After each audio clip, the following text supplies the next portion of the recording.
കോൺഗ്രസിനുള്ളിൽ വലിയ പൊട്ടിത്തെറികൾക്കുള്ള സാധ്യതകൾ കണ്ടു തുടങ്ങിയിട്ടുണ്ട്. കാർമേഘം ഇരുണ്ടു മൂടി എന്ന് പറയാം.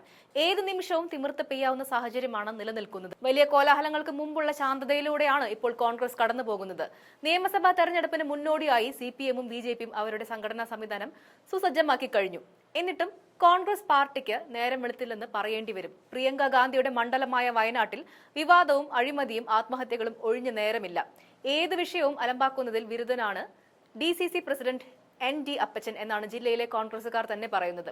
രാജിവെച്ച് മാറാൻ ദൂതന്മാര് വഴി പാർട്ടി നേതൃത്വം ആവശ്യപ്പെട്ടിട്ടും വഴങ്ങാതിരിക്കെയാണ് ആ DCC പ്രസിഡന്റ്. ഇതിന്റെ ബാക്കി പത്രമായി തമ്മിൽ തല്ല് കോൺഗ്രസിനുള്ളിൽ വരാൻ പോകുന്നതേയുള്ളൂ. പ്രിയങ്ക ഗാന്ധി വയനാട്ടിൽ സജീവമായി നിൽക്കുന്നത് കൊണ്ട് മാത്രമാണ് കോൺഗ്രസിനുള്ളിലെ ഒളിപ്പോര് മറ നീക്കി പുറത്തുവരാൻ വൈകുന്നത് എന്ന് കാണാം. പ്രിയങ്ക ചുരമിറങ്ങിക്കഴിഞ്ഞ് അധികം താമസമില്ലാതെ കോൺഗ്രസിനുള്ളിൽ അടിപൊട്ടുമെന്ന് ഉറപ്പാണ്. വയനാട്ടിലെ മാത്രം കാര്യമല്ല, സംസ്ഥാനത്ത് ആകെ തന്നെ കോൺഗ്രസിന്റെ സംഘടനാ സംവിധാനം പതിവിൽ ഏറെ ദുർബലമായി കഴിഞ്ഞിരിക്കുകയാണ്. പാർട്ടിക്കുള്ളിൽ ഇപ്പോൾ പുനഃസംഘടന നടത്തിക്കളയും എന്ന് പറഞ്ഞു വന്ന് KPCC പ്രസിഡന്റ് സണ്ണി ജോസഫിനെ കൂച്ചുവിലങ്ങിട്ട് പൂട്ടി മൂലക്കിരുത്തിയിരിക്കുകയാണ് എന്നും ആക്ഷേപം ശക്തമായിരിക്കുകയാണ്. സംസ്ഥാന യൂത്ത് കോൺഗ്രസ് പ്രസിഡന്റിനെ രാജിവെപ്പിച്ചിട്ട് 1 മാസം പിന്നിട്ടു. പകരം ആളെ നിയമിച്ചിട്ടില്ല. അതുകൊണ്ട് തന്നെ ഒരു സമരവും ഏറ്റെടുക്കാൻ ആളില്ല എന്നതാണ് അവസ്ഥ. ഇക്കഴിഞ്ഞ വർഷം മെയ് 11-നാണ് KPCC പ്രസിഡന്റായി സണ്ണി ജോസഫ് ചുമതല ഏറ്റെടുത്തത്.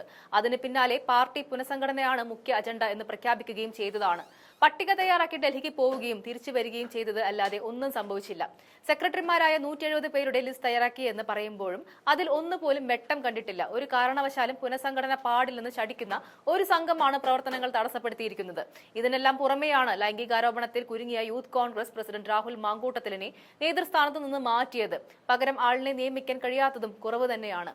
10 കൊല്ലത്തെ അധികാര ദാരിദ്ര്യത്തിനും പട്ടിണിക്കും ശേഷം പുതുതലമുറയുടെ സഹായത്തോടെ ഭരണം പിടിക്കാമെന്ന് സ്വപ്നം കണ്ട് നടന്ന പ്രതിപക്ഷ നേതാവ് VD സതീശനും കൂട്ടർക്കും കിട്ടിയ വലിയ തിരിച്ചടിയാണ് ഭാവി നേതാവിന് നേരെ ഉയർന്നു വന്ന ഈ ആരോപണങ്ങൾ എന്ന് കാണാൻ സാധിക്കും. എല്ലാത്തിനും അപ്പുറം വയനാട്ടിലെ ഉരുൾപൊട്ടലുമായി ബന്ധപ്പെട്ട് വീടുകൾ നിർമ്മിച്ചു നൽകുമെന്ന് കോൺഗ്രസും യൂത്ത് കോൺഗ്രസും വാഗ്ദാനം നടത്തിയിട്ട് ഒരു കല്ലുപോലും ഇടാൻ സാധിക്കാത്തതിനെ എന്ത് പറഞ്ഞ് ന്യായീകരിക്കും? രാഹുൽ ഗാന്ധിയും 100 വീട് വെച്ച് കൊടുക്കുമെന്നാണ് വാഗ്ദാനം ചെയ്തത്. പക്ഷേ ഒന്നും നടക്കുന്നില്ല. ഉത്തരവാദിത്തം ഏറ്റെടുക്കാൻ ആരും തയ്യാറായിട്ടില്ല. പാർട്ടിയുടെ എല്ലാ ഘടകങ്ങളും കുത്തഴിഞ്ഞ അവസ്ഥയിലൂടെയാണ് ഇപ്പോൾ കടന്നു പോകുന്നതെന്നും പറയേണ്ടി വരും.